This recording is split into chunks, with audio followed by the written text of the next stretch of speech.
Son chagrin, Georges a appris à vivre avec. Sa fille, Lola, dansait au Bataclan lorsque les terroristes l'ont abattue. Elle avait 28 ans. C'est assez propre. Notre dernier moment ensemble, c'est le jour de sa mort. On s'est croisés à la piscine. On a eu une conversation d'une extrême banalité, et en plus assez courte. Mais on s'est embrassés, puis on s'est dit à demain. Demain n'est jamais arrivé pour elle.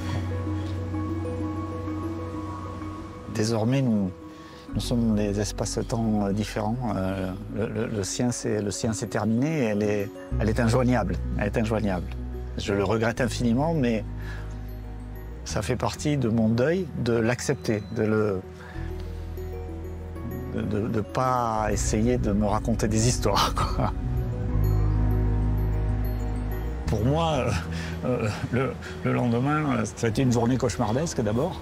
Et en même temps, le début d'une seconde partie de ma vie qui a été remplacée par mon investissement associatif et militant pour les droits des victimes et surtout pour la prévention du terrorisme. S'engager pour avancer. Georges a poussé cette logique très loin. Jusqu'à nouer des liens avec le père du potentiel assassin de sa fille, Asdin Amimour. Son fils, Sami, est un des auteurs du massacre du Bataclan. Il est mort Kalachnikov à la main. Et qu'est-ce que ça vous fait d'entendre que Sami était un terroriste islamiste? Ce qu'a fait Sami, moi je le condamne. Je condamne ce qu'il a fait. J'ai de la compassion pour les gens qui étaient là pour chanter, pour danser, qui n'avaient rien à voir avec la guerre, avec ce qui se passait. Jamais j'aurais pensé que Sami ferait un truc pareil.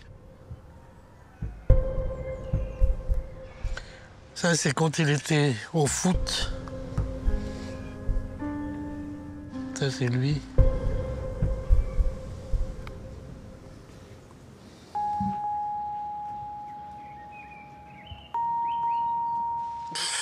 J'étais triste. J'étais en colère. Même vis-à-vis de mon fils. Vous disiez avoir un fort sentiment de culpabilité. Je dis, j'aurais pu peut-être faire quelque chose pour l'empêcher. Moi, je pense avoir tout donné à Sami. Il manquait de rien.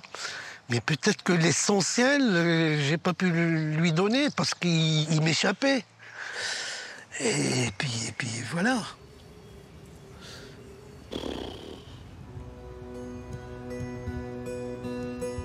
La culpabilité et la colère rongent Asdin depuis 10 ans. C'est lui qui a fait le premier pas vers Georges. Depuis, les deux papas sillonnent la France pour raconter leur histoire. La première fois qu'on s'est rencontrés avec Asdin, il me demandait pardon. Et je lui dis, mais... alors à l'époque, on se vous voyait, donc je lui ai dit, a priori, j'ai rien à vous pardonner à vous, parce que vous n'avez rien fait. C'est votre fils qui a fait quelque chose. Le simple fait de renoncer à se venger, de considérer que c'est pas ça l'important. Ce qui est important, c'est justement d'éviter que ça ne se reproduise. Ça, c'était déjà une forme de pardon et elle me suffit. Et pourtant, il y a beaucoup de personnes qui ne comprennent pas votre lien. Au sein de ma famille, de mes proches, j'ai eu aucun problème. Au sein des associations de victimes auxquelles je participe, quelques interrogations. Et puis j'ai eu quelques messages haineux de quelques personnes que je ne ferai pas changer d'avis. Le message de l'improbable duo trouve un écho par-delà les frontières. Bonjour.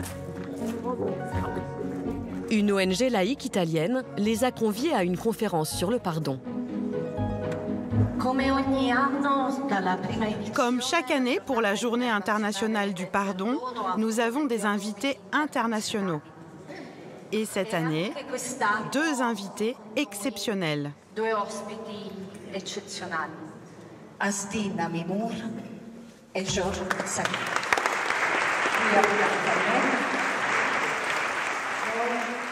J'ai pris la décision d'oser le contacter. Bon, premièrement, ça m'intéresse vraiment de partager sa douleur, partager cette souffrance, puis pour lui expliquer que on n'est pas une famille de terroristes. Alors, moi, je croyais que ça allait se passer en quelques minutes, mais comme j'ai vu que l'intérêt de Georges à écouter ce que j'ai à lui dire, ça a duré très très très longtemps. Et de là, s'est déclenché une sorte d'amitié. Et puis bon, après, on a commencé à se voir.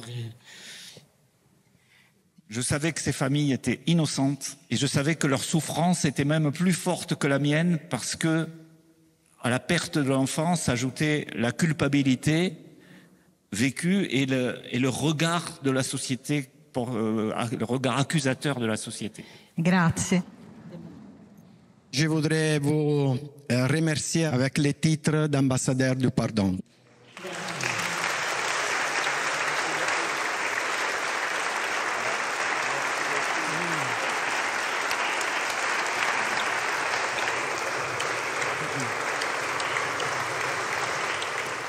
Pardonner sans oublier.